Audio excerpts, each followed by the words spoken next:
مشرق وسطیٰ میں ہر لحظہ بدلتی صورتحال متقاضی ہے اس چیز کی کہ جو متعلقہ فریق ہیں ان کو برداشت کا مظاہرہ کرنا پڑے گا اور ایسے بیانات جس سے صورتحال اور خطرناک رخ اختیار کر سکتی ہے اس سے اجتناب کرنا پڑے گا۔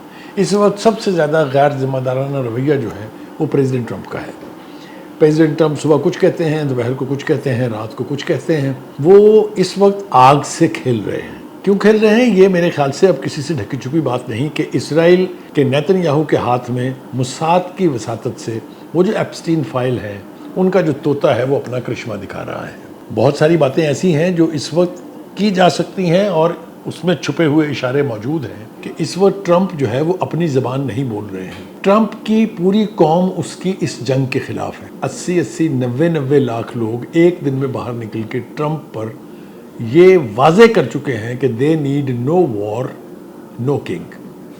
نہ انہیں اس بادشاہ کی ضرورت ہے جو اپنی مرضی سے قوم کو جنگ کی بھٹی میں یعنی گھسیڑ دے، اور نہ ہی ان کو کوئی بادشاہ قسم کا شخص چاہیے جو ہر فیصلہ جو ہے وہ قوم کی امنگوں کے برعکس کرے۔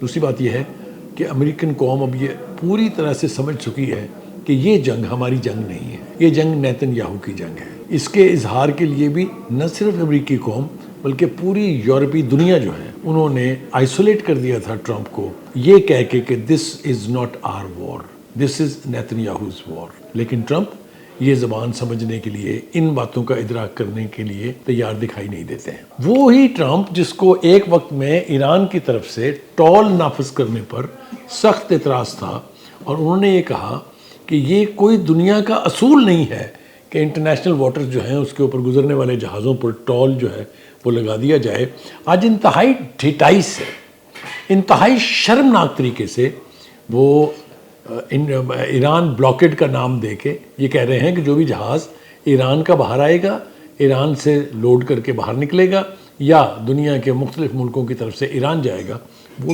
ٹول دے گا۔ یہ کتنی بڑی کنٹراڈکشن ہے، یہ کتنی بڑی شرمناک بات ہے۔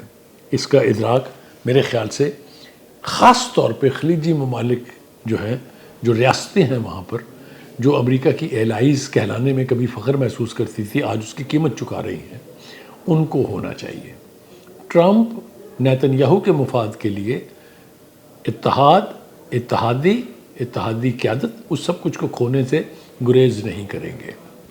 اس جنگ میں اب تک جتنی بار یہ خلیجی ریاستیں ایران کے حملوں کا باعث بن چکی ہیں یا ایران نے جتنی بار ان پر حملہ کیا ہے، اس کی بنیادی وجہ یہ ہے کہ ان ملکوں کی قیادت نے امریکہ کو یہاں پر اڈے بنانے کی اجازت دی ہوئی ہے۔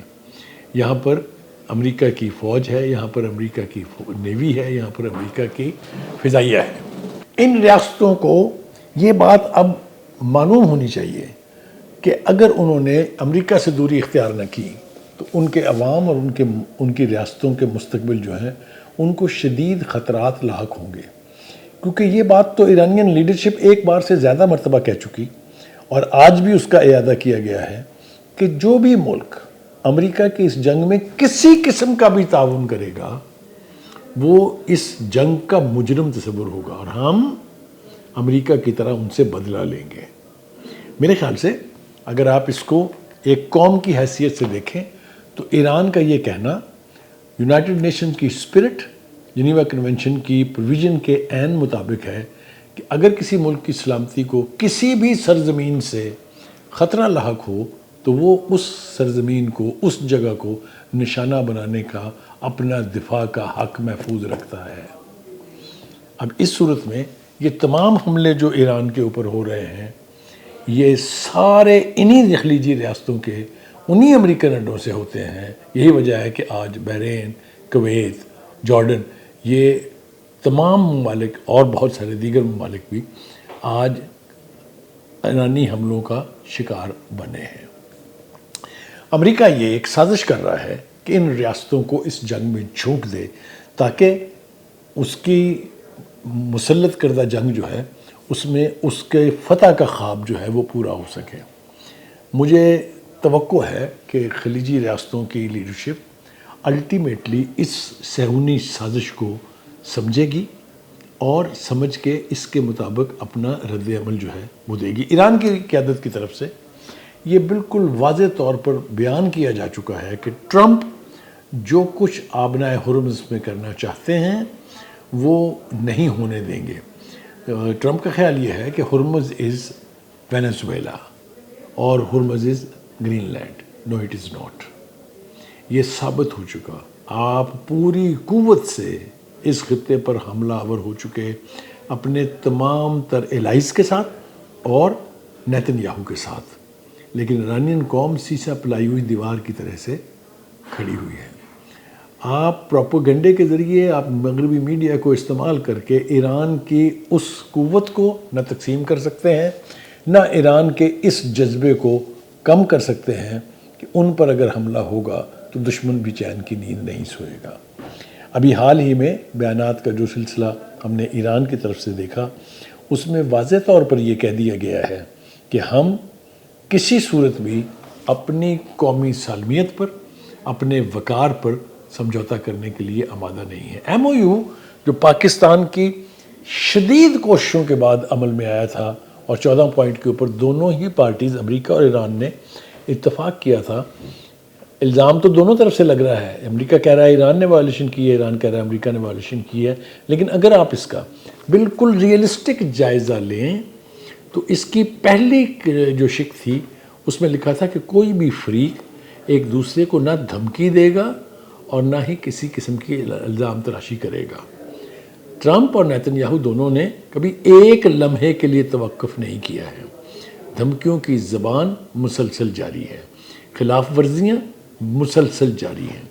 یہ کہا گیا تھا کہ تمام محاذوں کے اوپر جنگ بند ہوگی، لیکن نیتن یاہو نے لبنان کا محاذ ایک دن کے لیے بھی ٹھنڈا نہیں پڑنے دیا۔ تو یہ کون ذمہ دار ہے اس صورتحال کو خراب کرنے کا؟ یہ میرے خیال سے ہر گزرتے دن کے ساتھ واضح ہوتا جا رہا ہے۔ ایک اور تکلیف دہ بات یہ ہے کہ وہی یورپ جس نے ایک وقت میں یہ کہا تھا کہ یہ ہماری جنگ نہیں ہے، اب ان کے دل میں پھر امریکہ کے لیے درد جاگ اٹھا ہے۔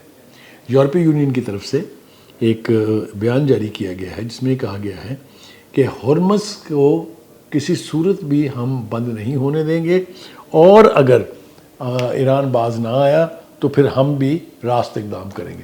یہ دھمکی ایک ایسے وقت میں آئی ہے جب ایران اور امریکہ کے بیچ صورتحال سنگین ترین ہے۔ پاکستان کی قیادت کی طرف سے پھر ایک مرتبہ مجھے لگتا ہے کہ کوشش کی جا رہی ہے، اور اسی سلسلے میں ہمارے جو وزیر اعظم ہیں وہ ویسے تو تعزیت کے لیے گئے ہیں، لیکن قطر ایک امپورٹنٹ سٹیک ہولڈر ہے، ان کے ساتھ اس خطے کے امن کے اوپر بات چیت ہوگی۔ اور اسی طرح سے پاکستان کے فیلڈ مارشل جناب عاصم منیر وہ اس وقت ترکی کے دورے پر ہیں، 3 دن کے دورے کے دوران وہاں پر بھی اسی سمت میں اسی حوالے سے گفتگو ہونے کا امکان ہے۔ لگتا ہے کہ کوئی نہ کوئی ایک انیشیٹو جو ہے وہ لیا جائے گا، اس لیے کہ ترکی بھی ایک سٹیک ہولڈر ہے۔ ہمیں اچھی طرح سے یاد ہے کہ ٹرمپ نے کہا تھا کہ ترکی تو اس جنگ میں کودنے والا تھا ایران کے ساتھ مل کے، لیکن میں نے انہیں ٹیلی فون کر کے روکا ہے۔ اس کا مطلب یہ ہے کہ ترکی کے جو اردوغان ہیں وہ سمجھتے ہیں کہ ایران کے ساتھ زیادتی ہو رہی ہے۔ ان کے بہت سارے بیانات کا حوالہ دیا جا سکتا ہے جس میں انہوں نے نیتن یاہو کو باقاعدہ دھمکی دی تھی۔ اگر صورتحال اب مشرق وسطیٰ سے نکل کے باہر بڑھتی ہے، مثال کے طور پر اگر ترکی اس کا حصہ بن جاتا ہے تو پھر دیر از نو اینڈ ٹو اٹ۔ میرے خیال سے اس وقت ترکی کی اور پاکستان کی ملٹری لیڈرشپ اور پریزیڈنٹ اردوغان یہ کوشش ضرور کریں گے کہ اس جنگ کو پھیلنے سے روکا جائے۔ ایک اور اہم بات جو یہ ہے وہ یہ کہ ٹرمپ جو ہے وہ جھوٹ بولنے کے عادی ہیں، مسلسل جھوٹ بول رہے ہیں، صبح کچھ کہتے ہیں، شام کو کچھ کہتے ہیں، اور رات گئے پھر اپنا موقف بدل لیتے ہیں۔ کبھی تو وہ مسیحا بن کے اپنی تصویریں ریلیز کر رہے ہوتے ہیں، کبھی وہ اپنے آپ کو بحری قزاق کہتے ہیں۔ آپ مجھے بتائیے، دنیا کا کوئی شخص جس کے قریب سے بھی عقل گزری ہو وہ اپنے آپ کو مسیح بنائے گا؟ وہ اپنے آپ کو بحری قزاق کہلوانا پسند کرے گا؟ یہ کہہ کے اس نے پوری قوم امریکہ کی جو ہے اس کو بحری قزاق قرار دے دیا ہے۔ یہ سب کچھ جو ہے میرے خیال سے جتنی جلدی ممکن ہو اس کا تدارک ہونا چاہیے، ورنہ صورتحال جو ہے وہ قابو سے باہر ہونے جا رہی ہے، اور اگر یہ قابو سے باہر ہوگی تو پھر دیر از نو اینڈ ٹو اٹ۔ پاسداران نے واضح طور پر یہ کہہ دیا ہے کہ جو بھی ملک امریکہ کے ساتھ تعاون کرے گا، امریکہ کے ساتھ اس جنگ میں شریک ہوگا، وہ ایران کا دشمن ہے اور ہم اس کو دشمن سمجھیں گے۔ ہیونگ سیڈ دس، وہ جو ٹرمپ ہیں انہوں نے ایک اور جھوٹ یہ بولا ہے کہ ایران کے ساتھ تو معاہدہ ہو گیا تھا، بس تقریباً 1 گھنٹہ رہ گیا تھا باقی کہ انہوں نے جہاز پر حملہ کر دیا۔ غلط ہے۔ آپ نے اس سے بہت پہلے، یہ تو جواز ایک پیش کیا گیا ہے آپ نے آفٹر تھاٹ کے طور پہ، آپ نے اس سے پہلے ایران کے اوپر حملہ کیا، ایران کے اوپر آپ نے دعویٰ کیا خود آپ کی سینٹیکوم نے کہ ہم نے 80 سے 85 ٹارگٹ جو ہیں ان کو ہٹ کیا ہے، تو پھر آپ کو جواباً غزل برداشت کرنی پڑے گی۔